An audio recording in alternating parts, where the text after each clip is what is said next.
dámele todo el poder. Dámele, dámele, dámele, dámele todo el power.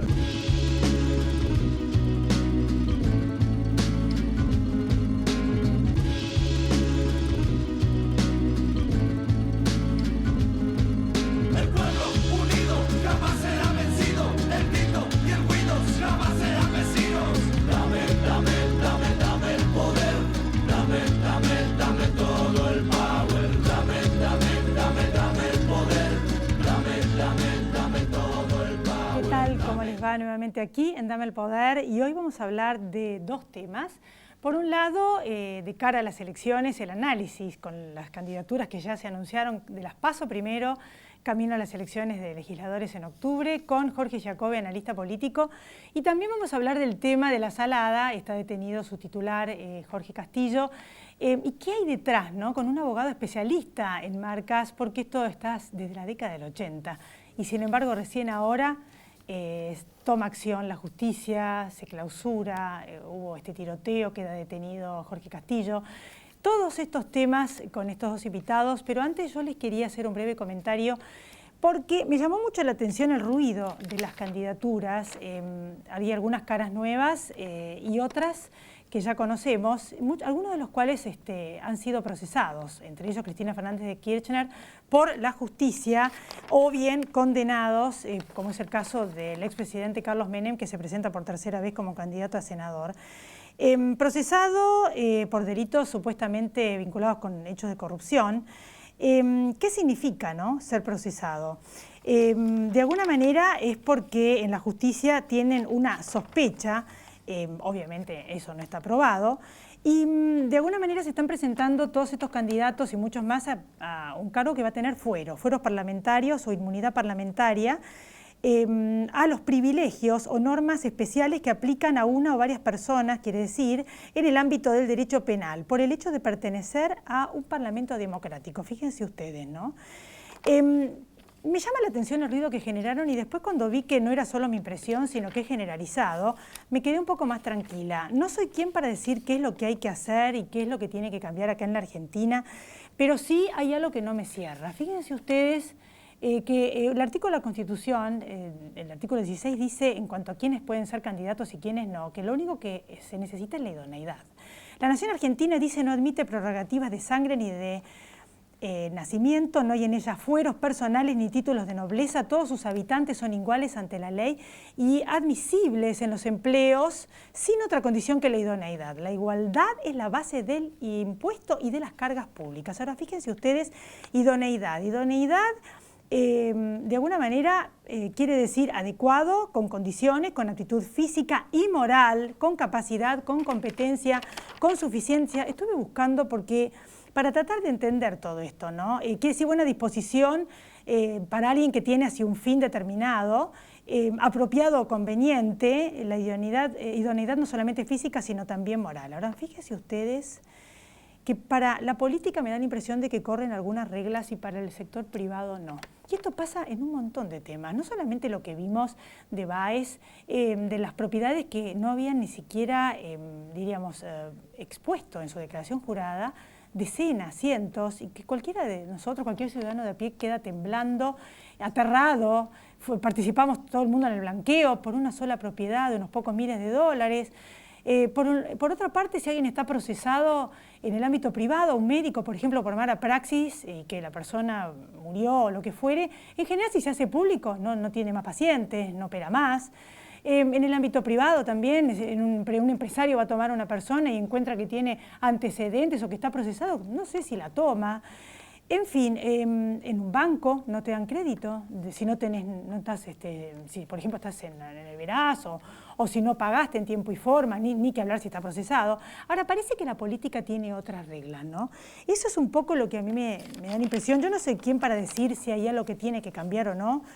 No soy juez, no soy legisladora, soy una simple y humilde periodista, pero sí estoy tratando de entender por qué todo esto nos resulta tan extraño. Y es por esto. Porque este artículo de la Constitución, que en algunos casos parece que se cumple, porque lo único que piden es idoneidad, entre comillas, moral no sé si esto engloba lo moral, y no se cumple la igualdad ante la ley. No somos todos iguales y admisibles en los empleos, ante la ley todo igual. por esto que les acabo de decir. Es como que va por un andarivel la política y por otro andarivel vamos nosotros. Y fíjense ustedes que hace muchos años, cuando yo también estudiaba en la facultad, me parecía como muy trágico una frase de Joseph de Maistre, un politólogo y filósofo del siglo XVIII, que dijo que cada nación tiene el gobierno que se merece. Luego André Malraux, a quien murió en 1976, otro filósofo, dijo que no es que los pueblos tengan los gobiernos que se merezcan, sino que la gente tiene los gobernantes que se le parecen. Mucho más trágico fue José Martí, ya en América: pueblo que soporta un tirano lo merece. Esto en su momento me pareció como muy arbitrario, trágico y muy exigente, ¿no? Pero la verdad que de cara a las elecciones que vienen da para pensar. Da para pensar porque depende de lo que pase, después no nos quejemos. Porque hay algo que no sabemos qué es, pero que no nos termina de cerrar. Como que parecen dos mundos paralelos. Después de la pausa, los temas que les dije al principio del programa. Ya volvemos, no se vaya.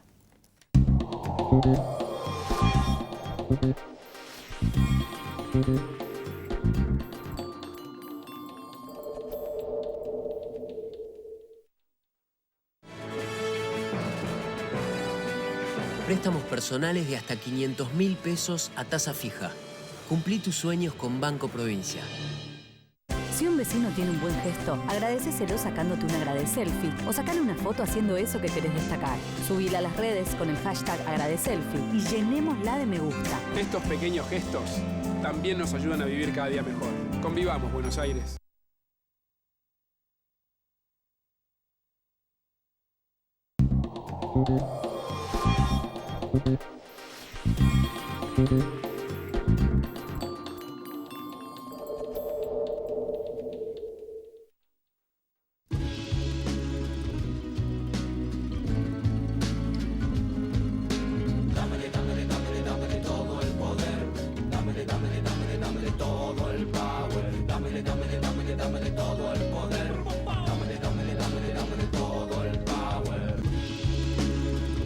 Aquí estamos en estudios con Jorge Giacobbe. Gracias por venir, Jorge. A vos por invitarme. Bueno, yo al principio del programa dije que había como un run run y había mucha polémica con respecto a los candidatos. Yo dije mi impresión, pero bueno, quería saber cuál era, por qué, ¿no?, tanta polémica. A mí me gustaría complementar lo que decís, con lo que estoy de acuerdo.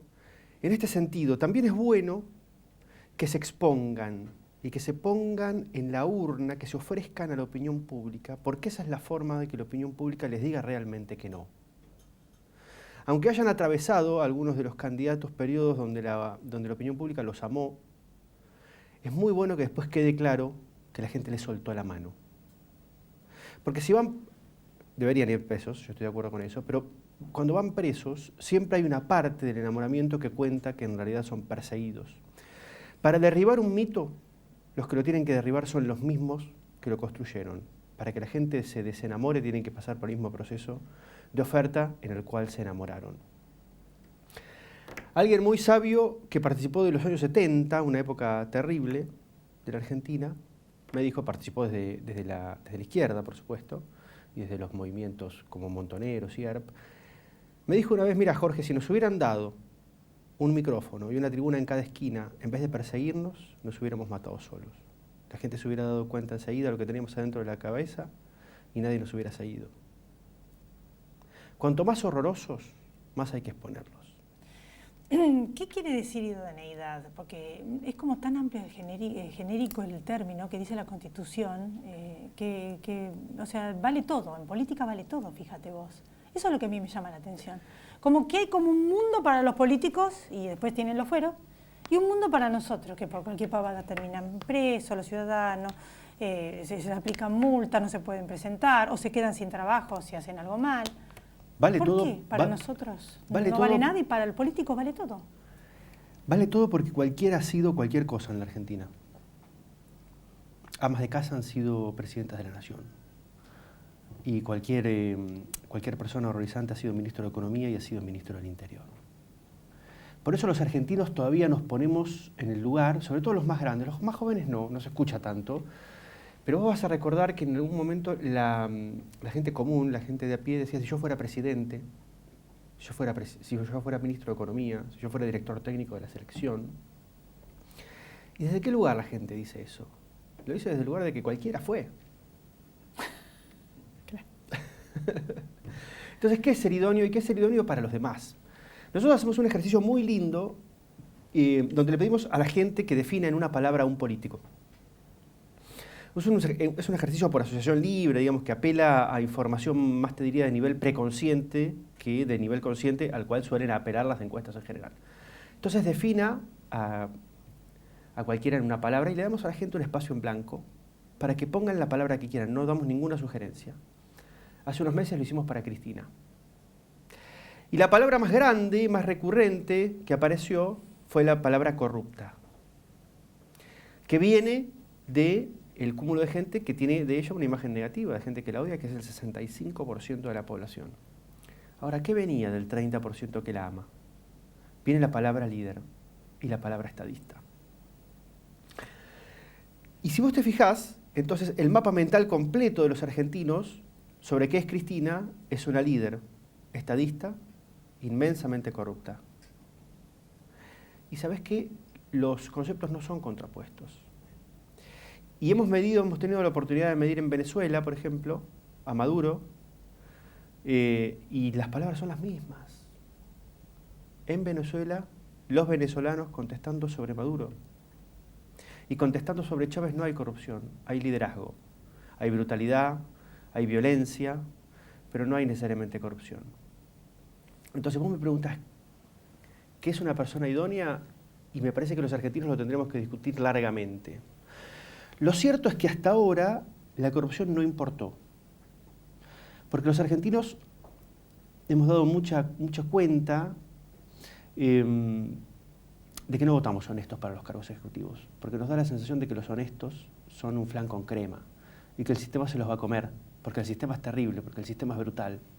Entonces, cuando vamos a una elección, me refiero a los cargos ejecutivos para presidente, para gobernador, para intendentes, no elegimos entre toda la oferta, siempre son 15, sino que elegimos entre aquellos que nos dan la sensación de que pueden dominar el potro. Y para dominar el potro se sabe que a veces hay que comprar, a veces hay que vender, a veces hay que matar, a veces hay que salvar. Entre esa gente que puede dominar el escenario, que puede dominar a las fuerzas vivas, que puede enfrentarse al sindicalismo, que puede enfrentarse al resto de los partidos, hemos elegido presidentes. Y así nos ha ido. Ahora parece ser que se abrió un tiempo nuevo en la Argentina, donde el reclamo por una clase dirigencial más honesta, más ética, más proba también, llegó para quedarse ese tiempo. Hasta ahora siempre fue estacional. Cuando nos enojamos con un presidente o con un gobierno, decíamos, hoy nos dimos cuenta que son corruptos, y entonces nos ofendíamos, íbamos a las elecciones y lo sacamos. Hoy por hoy parece ser que hay un reclamo de honestidad que es más profundo, donde los argentinos estamos entendiendo que la corrupción es la corrupción de todos, no solo de los políticos. ¿Y qué te dan? ¿Tenés hecho algún análisis con respecto a que se han definido ya los candidatos de cara a las elecciones en cuanto a cuál es la posibilidad de ganar o no? Una vez cerradas las listas empezamos a medir otra vez. Yo te voy a dar números anteriores al cierre de las listas, que pueden variar un poquito. ¿Por qué? Porque estábamos trabajando sobre escenarios hipotéticos de lo que creíamos que iban a ser los candidatos y en una medida se confirmaron y en otras no. Una fórmula entre Esteban Bullrich, que sigue siendo candidato, y Facundo Manes, que ya no lo es, daba 30 o 38 puntos en provincia de Buenos Aires. La fórmula entre Cristina y Scioli, que Scioli finalmente quedó tirado en el medio de la lista, quinto diputado nacional, daba 30 o 33. La fórmula entre Margarita Stolbizer y Sergio Massa, que finalmente apareció enrocada, daba 12 o 15 puntos. Y un Florencio Randazzo de unos 6 o 7 puntos en la provincia de Buenos Aires. ¿El oficialismo? El oficialismo 36 o 38 puntos. Esteban Bullrich con Facundo Manes. Ahora vamos a tener que medir a Esteban Bullrich con Graciela Ocaña y veremos cuánto da. Pero yo no creo que cambie mucho de inicio. Después viene la discusión. O sea, que te da que gana el oficialismo. Me da que gana el oficialismo. Yo creo que el oficialismo tiene que tener un gran cisne negro de campaña o un cajón de Herminio Iglesias para perder esta elección en la provincia de Buenos Aires. En la ciudad de Buenos Aires la diferencia a favor de Carrió es enorme. Ella está arriba de los 40 puntos, arriba largo de los 40 puntos. En Córdoba el gobierno le va a ir bien, por supuesto. En Santa Fe también, en Mendoza también. ¿Cuál es el grado de libertad de los ciudadanos a la hora de votar, ya por último, cuando vemos que se instalan muchos líderes con mucho poder, cuando la gente tiene menos educación y es más humilde, ¿no? Viene de la mano con una libertad muy acotada, porque la necesidad tiene cara de hereje, la pobreza hace que elijan de una manera diferente. ¿Cuál es el grado de libertad que tiene la gente? El grado de libertad es enorme. Sumidos en la pobreza. El grado de libertad que tienen es enorme, incluso sumidos en la pobreza, incluso sumidos en la falta de educación. Yo estoy muy peleado con ese concepto que acabas de decir porque me parece que cambió rotundamente y lo tenemos que retratar y lo tenemos que ver. Te voy a dar un solo ejemplo. Municipio de Moreno, provincia de Buenos Aires, en el oeste de la provincia de Buenos Aires, de los municipios más devastados, gobernado por el peronismo, por uno de los peores caciques del conurbano de la historia del mundo, Mariano West. No hay nada, en Moreno no quedó nada, nada, es todo pobreza.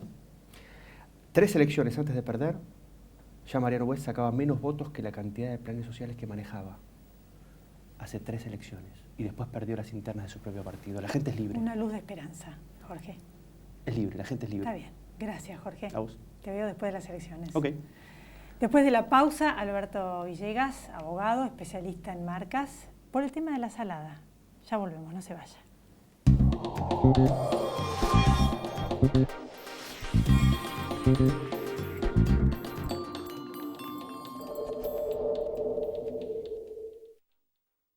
Grupo Petersen, desde 1920, construyendo el país. Préstamos personales de hasta 500.000 pesos a tasa fija. Cumplí tus sueños con Banco Provincia. Sí al 98% de cloacas, sí al 100% de agua potable y sí a la menor mortalidad infantil de América Latina. ¿Te animas a seguir diciendo que sí a vivir mejor? Yo digo que sí.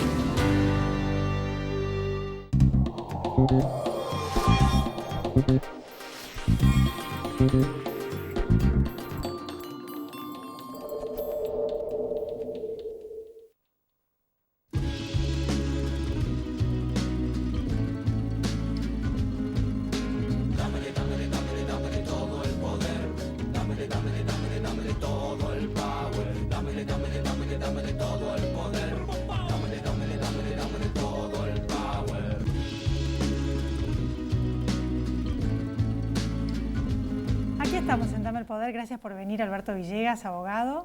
Un gusto, Liz. Especialista en marcas, director de la Asociación Civil Argentina.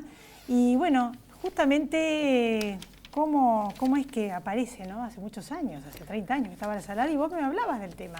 Y nunca pasó nada hasta ahora. Mira, la salada parece un fenómeno de esta semana, de la otra semana, pero en realidad, o sea, nadie ahora lo conoce a Jorge Castillo, no financió ninguna campaña política, en fin. La salada, yo tuve la oportunidad de conocerla por primera vez, te diría que fue en el año, yo me recibí abogado en el 85, fui el año 89 porque unos clientes nuestros nos decían que había marcas falsas, que había gente vendiendo marcas falsas en un predio que era en ese momento 18 hectáreas. Efectivamente, fuimos y vimos a 50 ciudadanos bolivianos que eran partidarios de la Virgen de Orcupiña, por eso la primera feria se llamó Orcupiña, después vino Punta Mogotes y después Ocean, en las antiguas piletas de la Salada. Y efectivamente estaban vendiendo mercadería, gran parte original, pero también mercadería falsa de marcas muy conocidas internacionales. Dijimos, bueno, esto acá están a la intemperie, va a durar la primera helada, la primera lluvia, desaparece todo el mundo. Nos equivocamos, de medio a medio. Al año ya había 1000 puestos y después, bueno, se convirtió en el fenómeno que es hoy, que son 7800 puestos. Obviamente, la salada nace, la motivación principal fue que los confeccionistas bolivianos cobraban por lo que hacían, por las prendas que hacían a 60, 90 días. Entonces, un momento dijeron, el pantalón que vendían a 20 pesos lo cobraban a 90 días, en épocas de inflación prácticamente no cobraban nada. Dijeron, ¿por qué no fabricamos nosotros directamente y lo vendemos directamente del fabricante al consumidor? Bueno, fue un fenómeno, porque ese pantalón que vendían a 20 pesos lo cobraban ese mismo día a 20 pesos. Este fenómeno enseguida lo captó un ciudadano boliviano muy sagaz, muy hábil para los negocios, que fue el creador prácticamente de la salada, que se llamaba René González Rojas Paz. Fue detenido después por contrabando y misteriosamente el 19 de noviembre del 2001 lo encuentran que se había suicidado en una comisaría de Ingeniero Butke.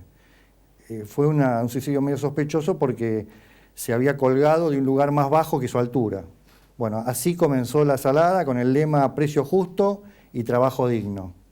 Ese fue el comienzo de La Salada. Ahora está detenido Jorge Castillo por asociación ilícita, se defendió a los tiros. ¿Qué hay detrás de todo esto?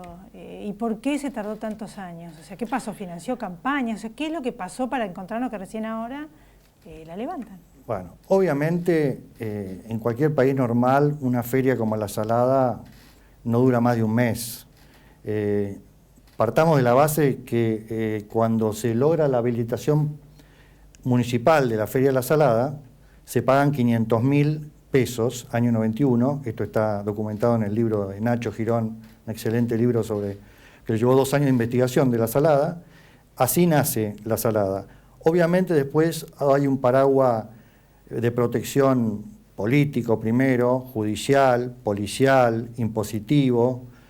No olvidemos que en 2012, 2013, Jorge Castillo estuvo como invitado principal del secretario de Comercio Moreno, como ejemplo de entrepreneur nacional, y bueno, quiso montar una feria ahí en Ruanda, ¿no? Y bueno, ahora, no terminó muy bien. Uno piensa que debe haber habido vínculos con la política, porque incluso vos me contaste alguna vez que habían ido a llenarlo, porque hay marcas que son truchas, y vos conseguiste que intenten hacer algo con un montón de policías y demás, y siempre venía una llamada, nos contabas en aquella época, sí, que la paraba. En varias oportunidades quisimos hacer medidas que contempla la ley de marcas 22362, juntamos una serie de titulares marcarios que tenían serios problemas de falsificación, de venta de marcas falsas en La Salada. En un momento teníamos listo un operativo con 600 policías, gendarmería, prefectura, migraciones, AFIP, pero hubo un llamado, parece de muy alto nivel político, y dijeron no, este operativo no se hace porque va a haber una batalla campal, están dispuestos a todos los feriantes, los puesteros, y va a haber muertos, puede llegar a haber muertos, o sea que no se hace el operativo. Hemos hecho operativos en los cuales hemos incautado maquinaria en talleres clandestinos que hay en la zona, maquinaria, te diría, o sea, eran máquinas Tajima japonesas, computadorizadas, bordadoras, que valían $100.000 en esa época. O sea que no son, digamos, cuentapropistas, sino hay verdaderas organizaciones ahí detrás. Ahora, ¿qué hay detrás de todo esto? Porque uno dice, a la gente en general lo que quiere es comprar más barato, no le importa si la marca es de verdad, de mentira, si no, no irían ahí. Y le das trabajo y genera trabajo, obviamente, y comercio para mucha gente, ¿no? Pero diríamos, ¿cuál es la parte oscura? ¿En qué se maneja ahí atrás? Primero que hay una evasión impositiva, se calcula de 15.000 millones de pesos anuales. Cada vez que hay un alquiler, cada vez que ha habido como 5 o 6 muertos en los últimos años, que hay una causa paralela que lleva a la justicia provincial, porque cada vez que abre La Salada se alquilan los predios los locales por 20 millones de pesos. El metro cuadrado en La Salada se ha vendido más caro que en Mónaco, sale $25.000 el metro cuadrado. Hay famosos y gente del poder, ¿no? Ahí. Hay 386 dueños de los puestos, de los locales. Cada local llega a facturar a veces 10.000 pesos por día. Cuando digo día, son 4 o 5 horas, porque La Salada opera 2 veces por semana, martes y jueves, y 3 veces durante las ferias, de 2 de la mañana a 5 de la mañana, donde vos entrás y es un submundo, porque se violan, salvo la ley de gravedad, se violan todas las leyes, bromatología, marcas impositivas, todo tipo de infracción. Y obviamente hay un paraguas, un blindaje judicial y político. Han financiado carreras de concejales, intendentes, diputados y hasta presidentes.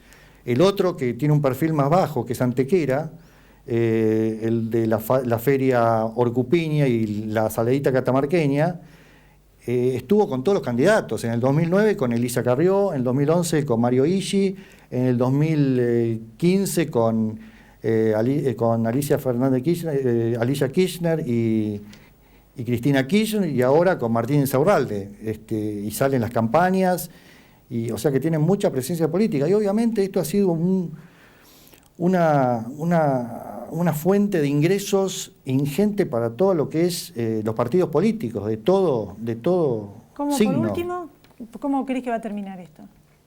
¿Y cómo se termina con esto en el mundo, ¿no? ¿Cómo va a terminar acá y cómo debería terminar? Acá yo quiero realmente felicitar al procurador bonaerense, que fue Julio Contegrán, con el fiscal Escalera, que realmente fueron los que impulsaron esta causa, que le están investigando hace un año, que quieren hacer allanamientos. No los dejaron porque había filtraciones. Cuando había muchas filtraciones, o hicieron allanamientos y se encontraron que no había nada, había trabas, mucha traba de justicia legítima, de los jueces que hay en Loma de Zamora, que tienen bastante poder. Y bueno, esta es una causa que va a tener que seguirse hasta el fondo, hasta el hueso, en donde hay que evitar que siga habiendo evasión fiscal, trata de personas, sometimiento a esclavitud, extorsiones, malos tratos, y que realmente sea una feria donde se venda mercadería a bajo precio, pero sin infringir marcas ni otras leyes. Bueno, muchas gracias. La verdad, me imagino que esto en otros países no pasa. Mira, los países desarrollados, digamos. Sí, hay ferias, pero no con tanta impunidad y que con un financiamiento de los partidos políticos que ya es desembosado. Lo conoce todo el mundo. Claro. Gracias por venir, Alberto. A vos, Liz, encontrar en otro momento. por interesarte por estos temas. A ustedes también muchas gracias por haber estado ahí y nos volvemos a encontrar la próxima semana aquí en Dame el Poder. Chau, pásenla bien. Provincia ART, la aseguradora de riesgos del trabajo del Grupo Provincia.